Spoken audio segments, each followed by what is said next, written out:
Oh, regarde mon pacalou sur ce site d'un golf. Ils disent que les greens sont tous ronds et la mesure de leur surface vaut la longueur de leur périmètre. Alors, ma petite Smarty, je pense que c'est le site d'un mini-golf là.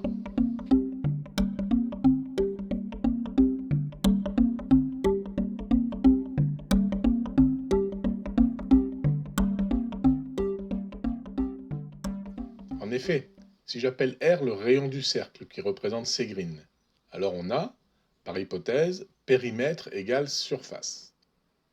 Le périmètre d'un cercle, c'est 2πr, r étant son rayon. La surface, c'est pi r au carré, r fois r.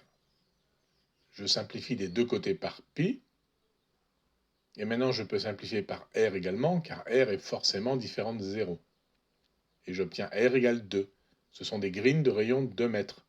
Alors nous sommes probablement dans un mini-golf. Encore qu'il me semble que les ronds sont plus petits, de l'ordre de 1,2 m de diamètre. C'est donc un mini-golf pour géants. Pfff, mon pacalou, pfff.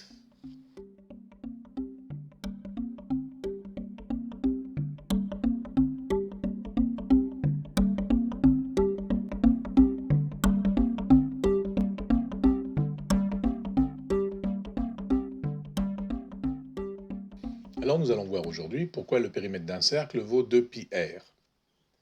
Les Grecs, ceux qui ont créé la géométrie euclidienne qu'on utilise toujours aujourd'hui, s'étaient aperçus que le périmètre d'un cercle semblait ne dépendre que de son rayon. Et ils ont défini une méthode qui leur a permis d'aboutir à cette conclusion.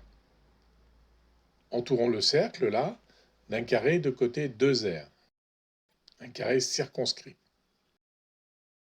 Inscrivons à l'intérieur du cercle un carré inscrit. On voit clairement que le périmètre P du cercle est compris entre le périmètre du grand carré circonscrit et celui du petit carré inscrit.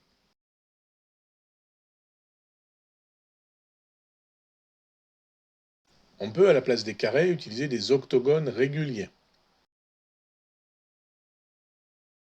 Et nous obtenons une double égalité similaire. Puis maintenant avec des dodécagones, 12 côtés. Pareil, égalité similaire. Et je peux augmenter comme ça le nombre de côtés. Le périmètre du cercle est la limite du périmètre d'un polygone régulier, inscrit ou circonscrit, quand son nombre de côtés tend à l'infini. Alors du coup, maintenant, prenons deux cercles de rayons différents, R et R'. On voit que ces cercles sont homothétiques. Inscrivons comme précédemment des polygones réguliers inscrits de n côtés dans les deux cercles. Donc les deux figures sont homothétiques toujours, l'une de l'autre.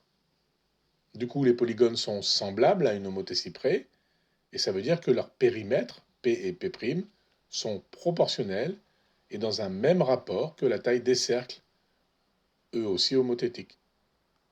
On a donc P que divise P' égale R que divise R'. Ou, en déplaçant le R à gauche et le P' à droite, P sur R égale P' sur R'.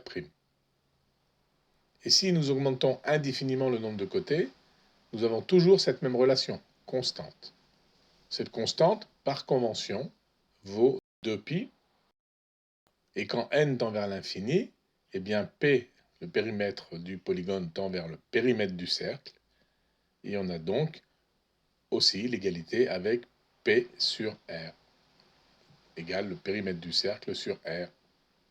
Et on en déduit immédiatement que le périmètre du cercle, c'est égal à 2πr.